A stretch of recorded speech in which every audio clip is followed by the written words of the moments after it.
Good afternoon, everyone. I'm Kathy Roth-Douquet, the CEO and co-founder of Blue Star Families. Thank you so much for joining us today to explore the data and findings from the military and veteran families, the diverse experiences of military and veteran families of color. For those of you who joined us yesterday, thank you for coming back. For those of you who are new today, welcome.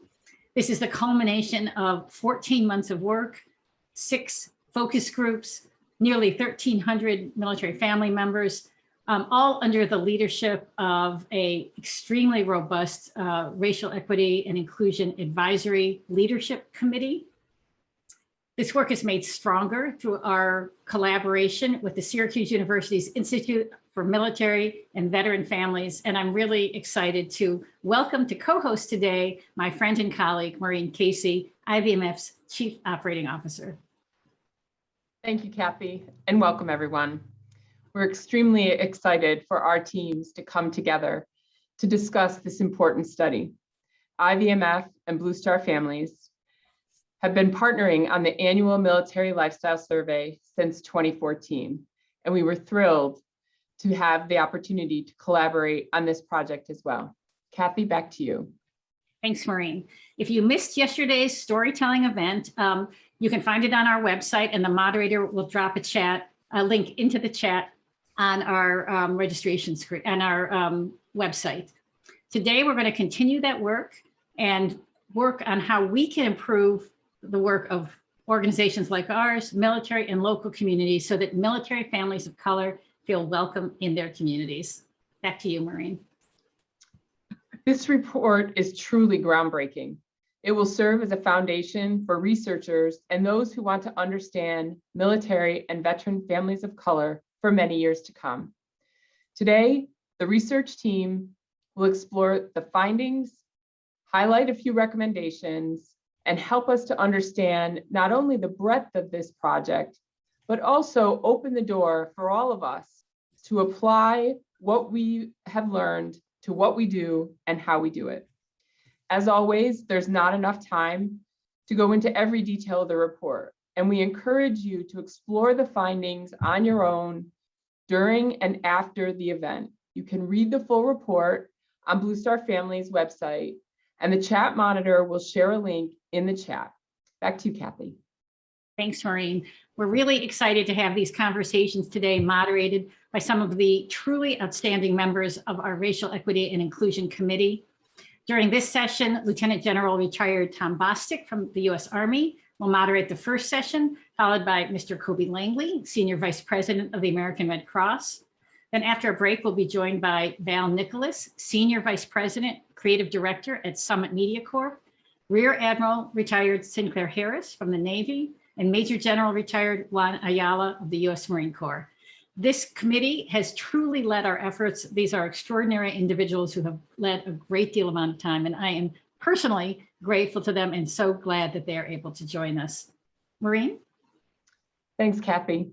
Before we turn it over to Jenny Akin to set the stage for today's sessions, we want to encourage you to use the chat function to ask questions of the research teams. The team will do their best to answer your questions during the event. But if for some reason your question is not answered, please do keep your eye on your email in the coming weeks. And if we have them, we will share answers with those of you who registered for the event. Forums like these are how we use data to make a difference for all military and veteran connected families. I would be remiss if I did not acknowledge my colleagues who have been working tirelessly alongside Kathy's team to bring you these results. In addition to Rosie Morey, who you will hear from today, they include Rachel Linsner, Mariah Brennan, and Jeanette Harvey. And it's now my pleasure to introduce Jenny Akin, Blue Star Family's co-director of applied research. Thank you, Maureen and Kathy. It's great to be here with all of you and with our amazing research team. The purpose of these deep dives is to provide some additional data around each topic. Our moderators will pose a handful of questions to our researchers, but there's so much more to share. So again, please visit our website and read the full report. As Kathy mentioned, we have 2 sessions prepared for you today. This session will last about an hour. And then the next session will begin at 3 p.m. Eastern. We want today to be an informal, engaging, informative, and respectful discussion. To that end, please engage with us and with each other by using the chat feature. I'll go over the ground rules for that momentarily. Because this is a live session, we will only provide answers to those questions which are published in the report. If we have the answer but are unable to share it during the event, as Maureen mentioned, we will compile them and send them out to those who registered for the event in the coming days. And if the question has not been answered in the report, we will take it under advisement for future research. Inevitably, answers to research questions provoke more research questions, but we are excited that this study is just the first in our ongoing series on military families of color. Your questions and discussions within the chat are welcome and provide us direction for this research. As always, our survey results are not generalizable, but they do serve as an important foundation from which to begin difficult but necessary conversations about the experiences of military and veteran families of color. While this study is sometimes limited by a low response rate when you begin to drill down into specific subgroups who answered specific questions, low response rates in previous military, veteran, and family research is really one reason why these experiences have gone unnoticed and unquantified for so long. Here at Blue Star Families, we are committed to changing that, and we've gone to great lengths to be transparent in our sample sizes and our methodology through detailed endnotes in the methodology section, all of which are in the report. Furthermore, wherever we could benchmark findings in the report against existing data, we did so and notated it in the report. Because we are the first to ask so many of these questions, though, that was not often possible. Some ground rules for the chat. Please type your question into the chat. We have several team members who will respond to questions or ask them to those of us who are sitting on the panel during the conversation if time permits. Please be respectful and considerate when framing your question. We will remove vulgar, inappropriate, or inconsiderate participants. We know behind every statistic is a story, often a difficult one. This discussion may evoke memories of personal experiences, and we want to meet you where you are today. If you're feeling overwhelmed, anxious, depressed, or any other big emotions during this event or after, support is available for military-affiliated individuals at militaryOneSource.mil or by calling 800-342-9647 in the United States, or if you're overseas. The reality is, though, that while data is important, stories are often more important when it comes to helping each other understand the importance of this work. If you are willing to share your story with the Blue Star Families team to help change the narrative, please submit your information to the link our team will share with you in the chat today, and our wonderful storytelling team will connect with you. Finally, as you probably noticed from the Zoom pop-up, we are recording this session today, so also be aware of that. Thank you so much for joining us. Thank you for being here and showing up. At this time, I'd like to pass it over to Lieutenant General Tom Bostic to introduce our first panel. Thank you, Jenny. I really appreciate the opening remarks by you, Kathy, and the rest of the team. My name is Tom Bostic. As Kathy pointed out, I'm a retired Lieutenant General. My last assignment was the Commanding General of U.S. Army, the U.S. Army Corps of Engineers, and I was the head of personnel for the Army and the head of recruiting command. So military families are very important to me, as they are to all of you. So we thank you for joining us today. I'm also on the board of directors for CSX Transportation. We've been partnering with Blue Star Families for several years. Like many other companies, CSX asked that I would represent the company on Racial Equity and Inclusion Committee of Blue Star Families. You know, I just jumped at the opportunity. 1 in 5 employees at CSX is a military veteran or currently serving in the reserve forces. So we're delighted to work with Blue Star Families. We're excited at the results of the survey, and we look forward to talking about them today. I know we're all eager to learn more about the research and the findings that came out of this conversation. So I'll introduce the researchers, and then we can jump right into the conversation. It's my pleasure to welcome back Jenny Akin, who you just heard from.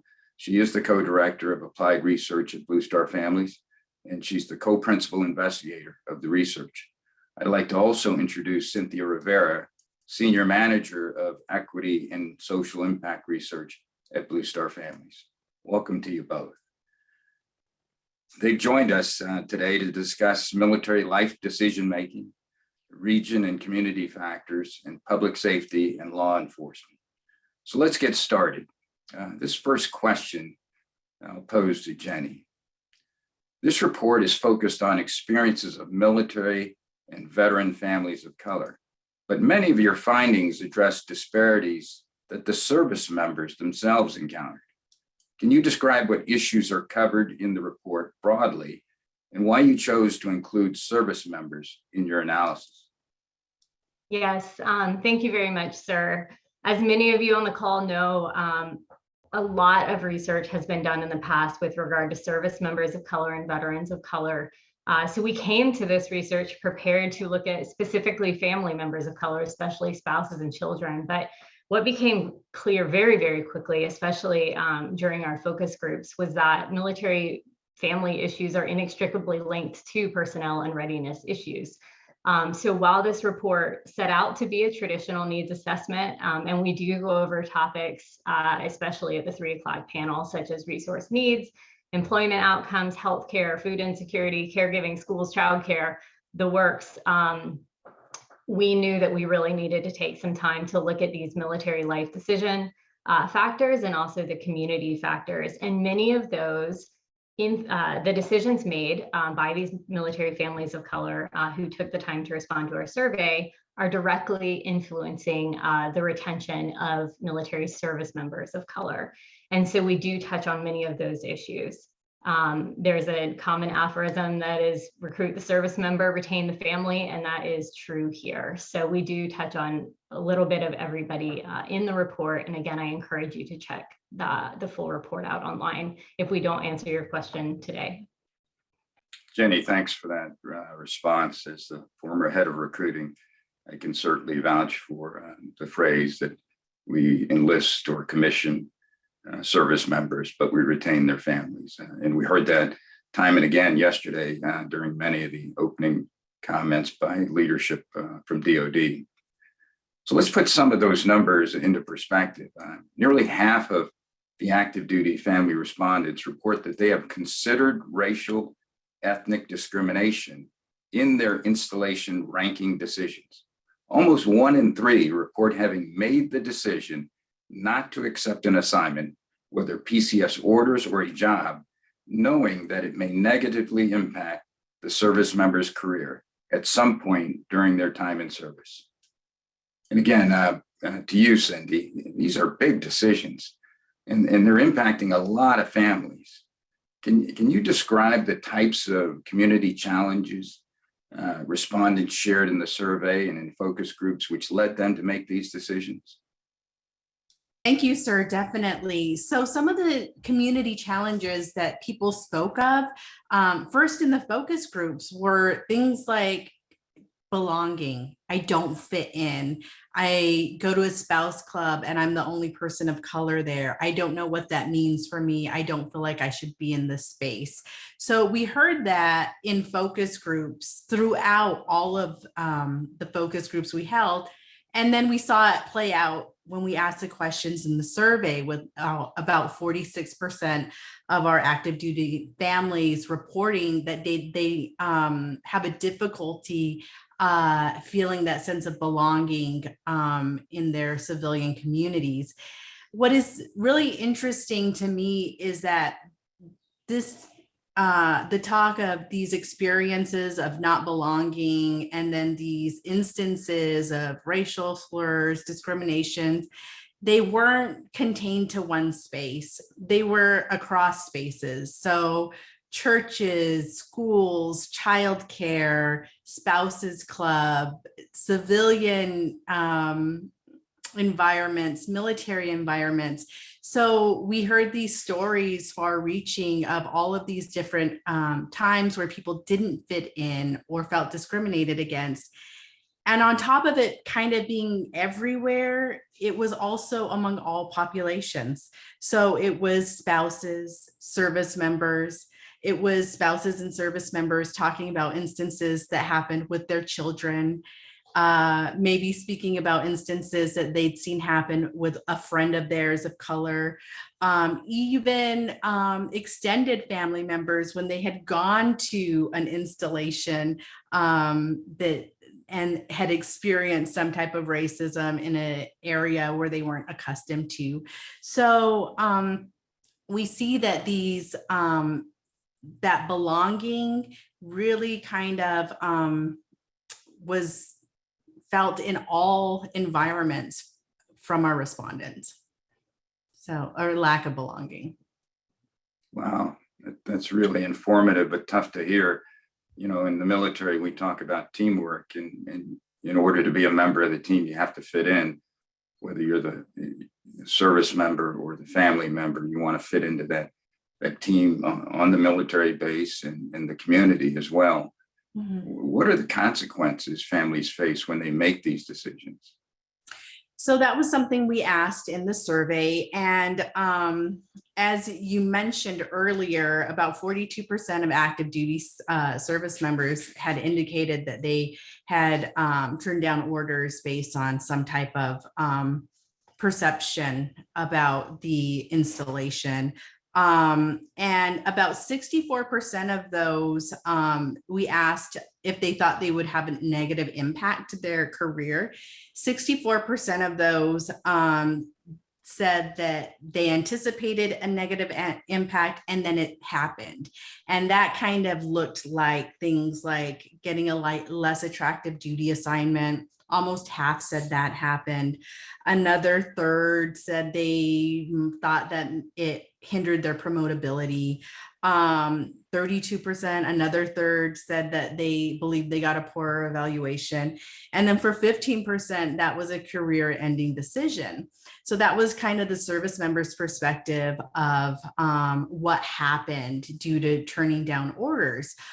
One of the other things that I was thinking about that was discussed in the focus groups that we didn't really talk about in the survey was also the mental health impact of that, of the weight of that decision was discussed. Like, I know this was happening. Should I stick it out? Because I know that there are some positive impacts for my family if I stay in the service, or should I move forward and end my career? And I think that's something in the future to look to and to think about of how how that impacts, you know, the stress of the family, mental health of the family, because that was something even some of our veterans that were in focus groups discussed later, was that they had ongoing mental health issues as a result of all of this stuff. So I hope that gives you a little bit of insight into what we were seeing, both on the qualitative and quantitative data we collected.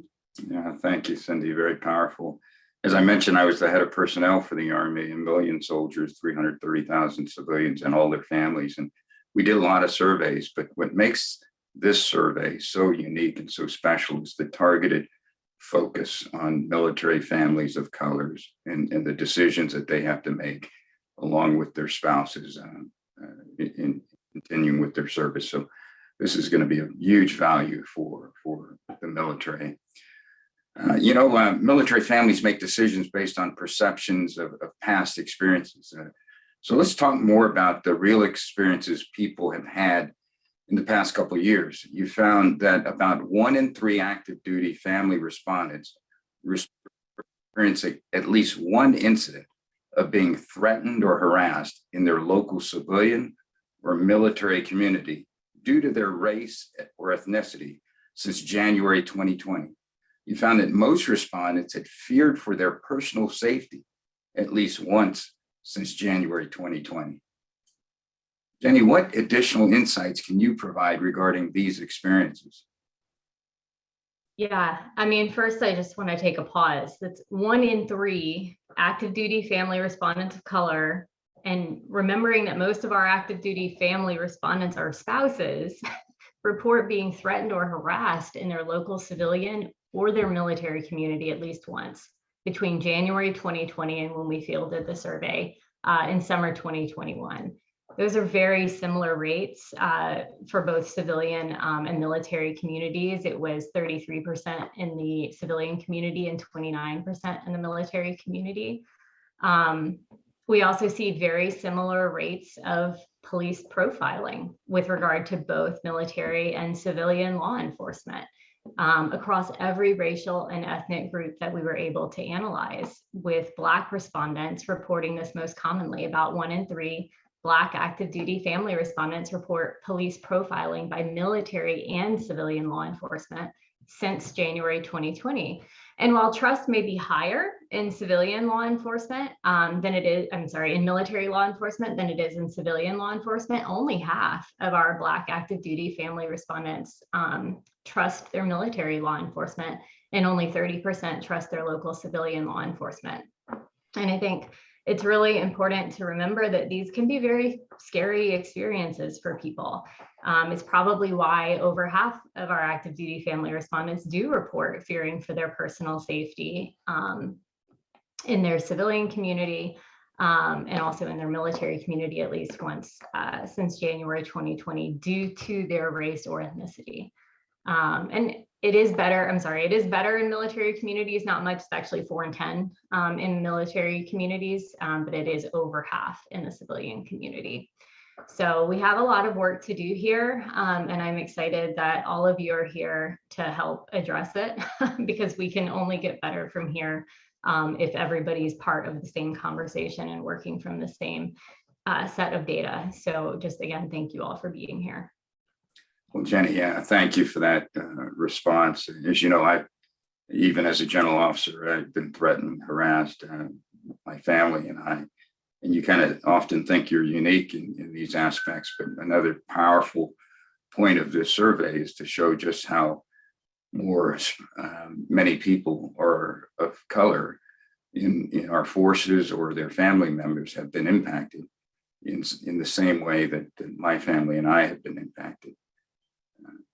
So back to you, Cindy. How can viewers address these issues? Thank you, sir. Well, one of the positive things that we saw in the survey is that for active duty service respondents, almost 60%, 59% said they have allies in the workplace. And then when we asked what would be helpful for military families of color, really what people pointed to was allyship. So what does that look like? What was described to us were things like, to be an ally, you call out behavior that maybe is offensive, discriminatory, or racist. The other thing is get involved in making sure that diversity and equity issues are, in the forefront, and advocate to fix issues. So that's what people of color are asking for their white counterparts to do to support them. We also have a very great section in our report of recommendations, and some of the recommendations around communities, it's really again about allyship, but also collaboration. We're not going to solve this in just one sector working on this. Like, it's not just going to be DOD, it's going to have to be everybody, communities coming together, collaborating and looking at innovative ways of addressing these issues together. The Department of Defense and all the service branches have pretty robust diversity and inclusion plans, and I think we should do what we should. We can support those plans as best as we can together. So those are some ways. And again, our recommendation section is just about, how are we going to continue to support our military families of color so they feel like they belong, because not fitting in, once someone feels that, how do you get them to feel like they fit in? That's going to be everybody together working at that. So thank you. Well, thank you, Jenny and Cindy. We could go on for several hours, I'm sure, but I'm noticing a lot of activity in the chat. So let's answer some audience questions. So I'm going to look to Jess. Can you help us with the first audience question? Yes, absolutely. We have had quite some discussion going on over here in the chat, so I'll only be able to select a few, but please note that we are gathering all of them and we will come back to them and address them after if we're not able to address them now. One of the first questions that we saw was, back in the days, photos were required in promotion packages, and then one day they're no longer required. Was the photo requirement eliminated to prevent discrimination on the promotion process? And that is from Sandra in the chat. Yeah, that's a policy question, really, for DOD, I would say, in my view. I don't know if any of the panel members have come across that in their discussions with DOD, but rather than the Blue Star families taking that on, I'd say we address that with the leadership at the Pentagon. I know the effort was to try to address, just by my own personal knowledge, the effort was try to address a way to select the future leaders, not based on the color of their skin, but on merit. And the thought was that if you took the picture away, that you'd look at merit and people of color would not be disadvantaged. But I think how that's working and the complete logic of why they made that decision, I'd say go back to DOD. And thank you for that answer. And that is why we have the experts in the room to answer these questions. I will pull in another question, and we only have a couple more minutes, so I may only be able to get to one or two more. But another one that came in for the research team from Tabitha is, have the survey participants provided the specific installations that cause them to feel fear of being PCS2? And have those locations been identified as service branch leaders so they can begin engaging with the community to affect change?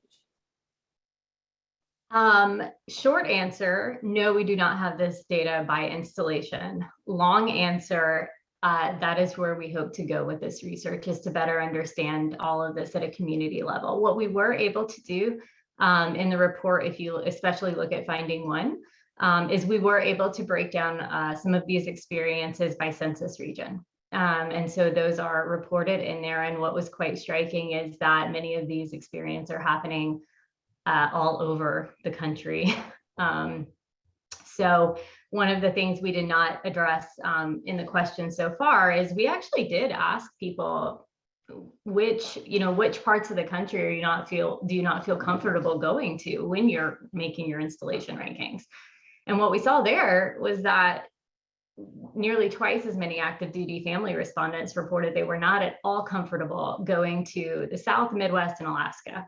About 1 in 5 said that.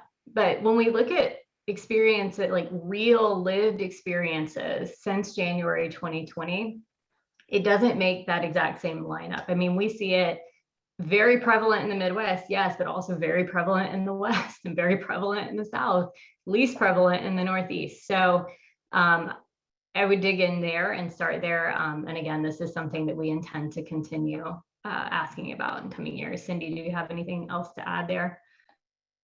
No, just anecdotally from the focus groups, same thing. Like I was saying, regarding just these instances in general, it's really pervasive. It is everywhere. So it doesn't seem like anybody is immune at this point from what both our focus group and qualitative data and our data from the survey says.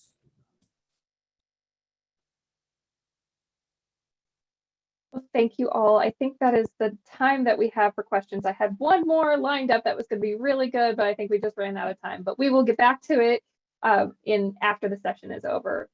Well, thank you, Jess. I appreciate that. So Jenny and Cindy, you generated a lot of interest, as you can see by all the questions, and I wish we had more time. But thanks so much for walking us through some of the findings and the underlying data on the relationship between the military families of color, communities, and that link to readiness. And for everyone, you can explore these findings and our recommendations to improve the problems within our report, which you can find on the website. We've got to move on now. Like I said, I'd love to spend more time on this. I'm a numbers person, but I'm also a people person, and this survey brings out the best in both of those areas. So hats off to Blue Star families and for all they've done. At this point, I'd like to turn it over to Kobe Langley, who will be moderating the conversation on employment, military culture, and the veteran experience. Kobe, over to you. Thank you, General Bostic, and thank you so much for your leadership. Special nod to Kathy Roth-Douquet. You're both peerless leaders in supporting the unique and sometimes overlooked needs and the value of our veteran military family members. I'm Kobe Langley. I'm here as a founding member of the Blue Star Families Racial Equity and Inclusion Initiative. I'm also here in solidarity as a member and a leader in the American Red Cross, service to our armed forces and military veterans. You know, our Red Crossers have served in every armed conflict dating back to the Civil War. We've supported responses to 2 global pandemics, and most recently, we've helped to lead in the Afghan Operation Allies response. Our commitment to partnership with military community serving organizations like Blue Star Families in tackling tough issues, those kinds of things aren't new to us. So when Kathy asked me to serve in this committee, I was honored to do so. We know that Kathy and Blue Star Families care deeply about our needs. This survey is but one of many key contributions to some of the most complex and difficult challenges facing our veteran military family communities. We can't shy away from it. That was really a great first panel. I'm excited to moderate this conversation on employment, post-secondary education, and the transition out of our services. I'll introduce researchers, and then we get right into the conversation. You know, this is my pleasure to introduce 3 members of the research team who worked on this particular set of findings. Rosalinda Vasquez-Mari, the Director of Applied Research and Analytics at the Institute for Veteran Military Families. Rachel Linsner, Doctoral Research Fellow at the Institute of Veteran Military Families. And Carrie Carter, a Research Analyst at Blue Star Families. Thank you all for joining me. Let's get started with the panel questions. The thing I like the most about this survey is it looked at this issue from multiple perspectives. This particular question looked at the challenges in serving in uniform and out of uniform, but from the perspective of our veterans of non-color veterans. And the statistic states 4 in 10, 41%, 3 veteran respondents indicate that they were better able to find a job compared to their non-white family friends who are not connected to the military. And this is a sentiment that's supported by national unemployment and earning data as well. So it's an interesting perspective and an interesting question. What are the major differences, Rosie, that you've been able to identify in the employment outcomes between veterans of color and non-white Hispanic veterans? Yeah, and so first off, I do want to apologize. My internet is not very stable right now. So I figured I might as well be off camera for just slightly and hopefully it stabilizes. So first off, a huge apologies. I guess we are live and that's what happens. But to answer your question, we know that military service contributes to better employment outcomes for all veterans, as well as veterans of color compared to their civilian non-military counterparts. You know, we used multiple data sources. I think you heard about the survey, you heard about focus groups, but we also relied on existing data to look at employment outcomes. So we looked at data from the Department of Labor for unemployment. We also looked at data from the census to look at earnings. And we found that veterans of all race, ethnicities, both male and female, experience generally lower unemployment rates compared to their civilian peers. And this was actually during COVID pandemic. And I don't want to paint this picture that veterans didn't have any employment impact as a result of the pandemic, because there were certainly increases in unemployment, especially at the start of 2020. And certainly for some, that unemployment rate increased significantly more for others, right? So demographic characteristics such as age, race, ethnicity, and gender, they all have an impact. And generally, the trend is they have higher unemployment rates compared to their white, non-Hispanic veteran counterpart. Now, although unemployment has decreased since 2020, we're not at the levels that we were at pre-pandemic. So I do want to add that caveat as well. But we also know from the data that veterans fare better than their civilian counterparts in terms of earnings, regardless of race, ethnicity, and or gender. Now, the data that we used was 2019, so this is pre-pandemic. And we did find some race, ethnic, and gender disparities that emerged when we looked at their comparison between the white non-Hispanic veteran peer. So veterans as a whole make about 34% more than the total population. Hispanic, Latino, Latina veterans make 25% more than the total population. And Black and African American veterans make 16% more than the total population. But where we see the really big significant differences really fall into gender distributions. So as a whole, female veterans make 10% more than the total population, while male veterans make 36% more than the total population. Female and Black and African American veterans make 10% more than the total, and female Hispanic Latina veterans make 6% more than the total.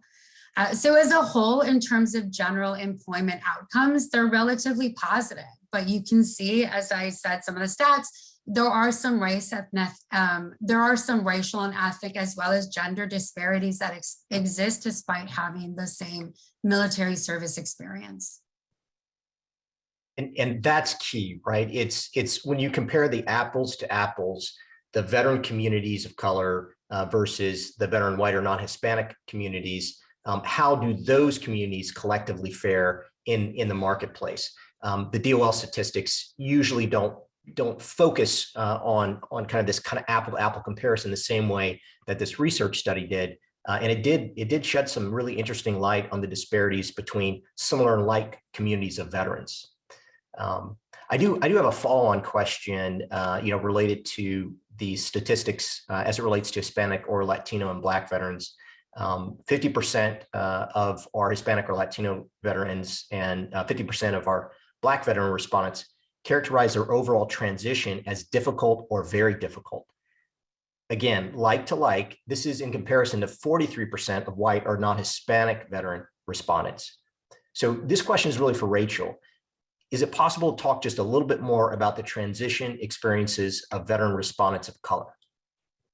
Absolutely, thank you. So we explored unpublished data from the annual Military Family Lifestyle Survey, and we did see that transition challenges and experiences varied by racial and ethnic groups. So we looked at overall transition experience, as you mentioned, and we also looked at specific aspects such as employment, finances, healthcare.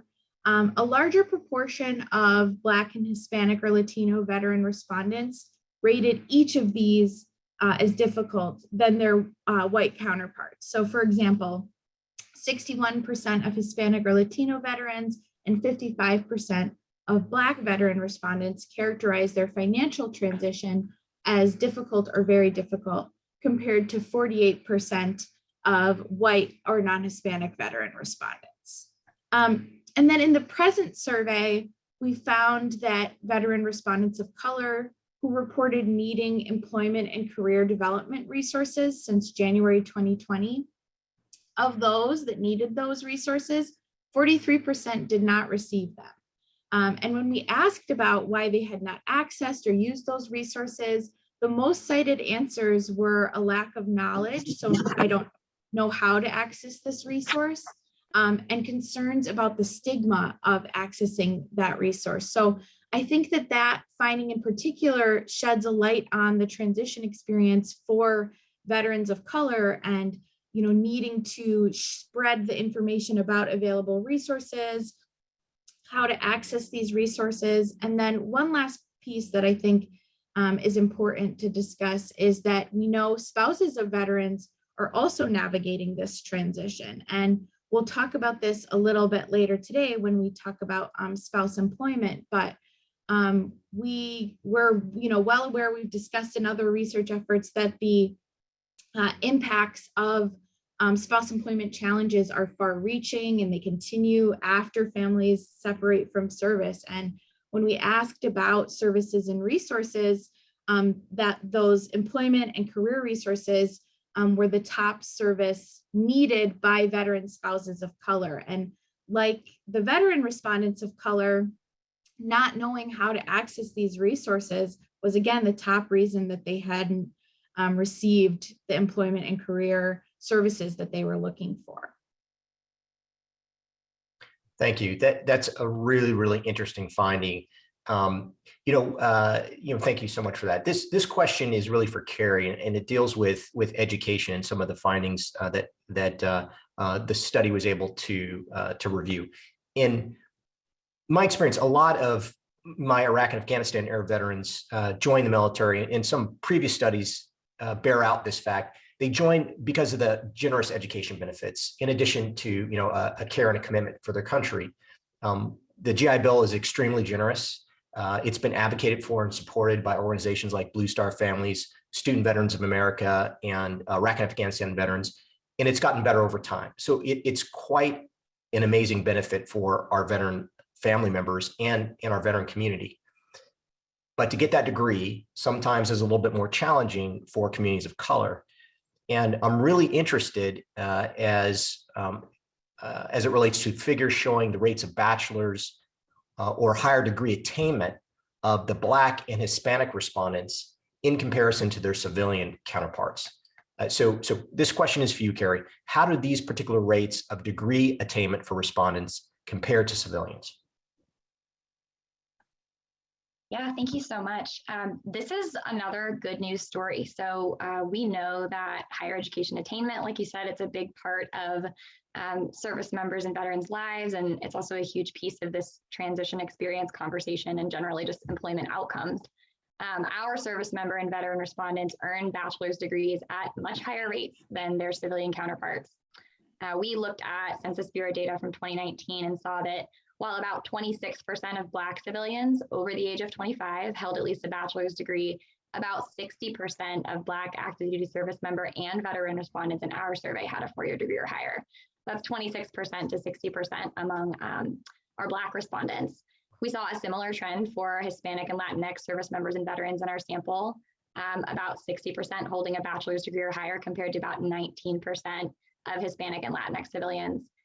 There are a lot of factors that may contribute to this higher degree attainment, but I'm glad you raised the point about education benefits.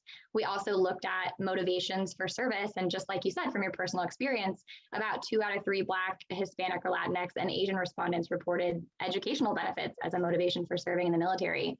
So like I said, good news story. It's interesting to see 2 to 3 times the rates of bachelor's degree attainment among our respondents compared to civilians. And we definitely need to explore this a little bit more in future research because this is a great outcome.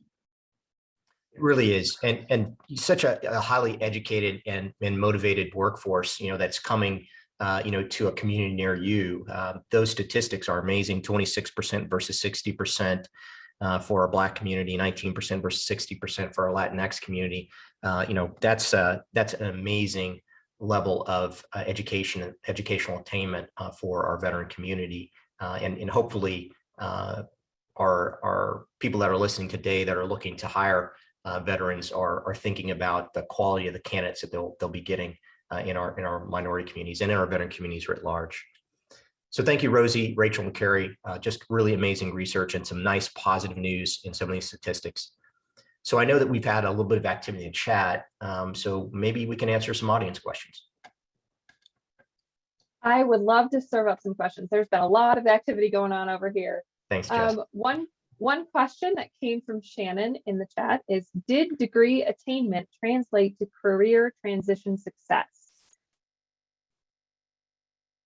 Is a great question. Thank you. So that's something that we didn't explore in this survey, but we are excited to explore it in future surveys. We kind of have the higher education attainment, and then we have this information that Rachel was talking about related to transition difficulty, needing resources, employment and career development resources in their transition. We didn't look at when service members and veterans had attained these degrees, whether that was prior to service, during service, or after service. But it's a really great question that you raised, and I think it's an important piece of understanding this transition experience and what we need to do in the nonprofit sector, to ensure that that degree attainment is yielding, positive career outcomes. So thank you for that question. I'll also add, sorry, because I can't help it. Yeah, so we have, and although not in the report, you do normally see education attainment yielding to lower unemployment rates in general and higher earnings. And hey, I got the camera back on. Yeah, hi. But yeah, so generally we do see that general trend. However, with COVID pandemic, it's also something to be monitoring in future research as well. Maybe we have 2 more questions. Let me ask this question because I know we have some stats in the report that we haven't been able to talk about just yet. Can you tell me what is it different by race? For example, the Asian population, is it different for this group than it is for other groups? What difference are you talking about, Jess? Fair, good. I didn't set that up very well. Thank you for asking for clarity. In terms of veteran employment, in terms of earnings in particular, I know we're going to talk about earnings in the next session, and there's some differences by race there as well. But in terms of career attainment, education, career, and earnings income. I'll speak to unemployment and earnings, and generally, I think that the trend is similar. So lower unemployment rates compared to their peers, higher earnings compared to their peers, and I think this was also both the same for male and female Asian veteran communities. Carrie, I don't know if you want to talk about education. Yeah, so interestingly, when we looked at our Asian service member and veteran respondents, we weren't able to look at service members and veterans separately just due to the sample size. But as a family unit, their higher education attainment was relatively similar to civilians. So not less, which is great. But that's something that definitely requires some future research. And we're excited for future MFLS samples. And we hope that everyone that's participating here that's military connected will take the survey and increase our numbers among Asian respondents so that we can look into that a little bit more. I appreciate that response, Carrie. Well, one more question, and that is from Sarita. I am very interested in learning if our community is looking to entrepreneurship as an alternative when there are challenges to employment. And I know Rosie has some thoughts on that. Oh, absolutely. And it's not exactly in the survey and we didn't focus it, but certainly we do focus a lot on entrepreneurship. So more to come, more to follow, and happy to follow up on that answer or that question. Excellent. Well, Jess, thanks so much for those follow-on questions. And, thanks, Rosie, Rachel, and Carrie for walking us through some of these findings. This is, it tells a really interesting story, right? It tells the story that military service matters for success. You're more likely to be employed. You're more likely to have a higher degree of it and attain higher education. But if you are a member of a community of color, it might not be as helpful as your white or non-Hispanic contemporaries. So it is good news, bad news story in many ways, but I like to focus on the positive. I think our veteran military family community is amazing. Military service clearly helps us in our transition. And I know that by focusing on some of these additional questions, we can really dig in to learn how to get the very, very best out of equity and inclusion for our transitioning service members. So again, just thanks so much for doing this. Thanks to Kathy, Blue Star Families, Institute for Veteran Military Families, always on the cutting edge of research. I love your studies. So I want to thank you all for having me here. And now I think I'm going to turn over to Jenny Akin for closing remarks. Thank you, Kobe. It's always great to have you join us. So thank you so much for your moderation, and also to you, General Bostic, as well. Wow, it's really flown by. And just thank you again, everybody, for coming. We appreciate that you came out to listen, learn, and ask questions. Don't forget that we have another deep dive session starting at 3 p.m. where we are going to get more into specific topics. Before you leave, please join me in a round of applause for the 13 researchers from Blue Star Families and IVMF who all contributed to this study. If you're on the call and worked on this study, please wave so we can celebrate you. Jarrell Azell, Cynthia Rivera, Ingrid Herrera-Yee, and Rosie Mowry facilitated our focus groups. Our findings were written by myself, Cynthia, Ingrid, Rosie, Jessica Strong, Carrie Carter, Charo Bates, Kelly Clore, and Rachel Linsner. Ashley Scott was instrumental in organizing input from over 100 stakeholders into prioritized actionable recommendations, which is a feat in and of itself. And quality assurance of the data was provided by the IVMF team. And Haley Atango designed the report and visualized the data. It has been my great honor to work alongside all of you, and I'm so proud of this team. So for everybody else, we will see you back here at 3 p.m. Eastern to learn more about finances, food insecurity, military spouse employment, military children, healthcare, and more.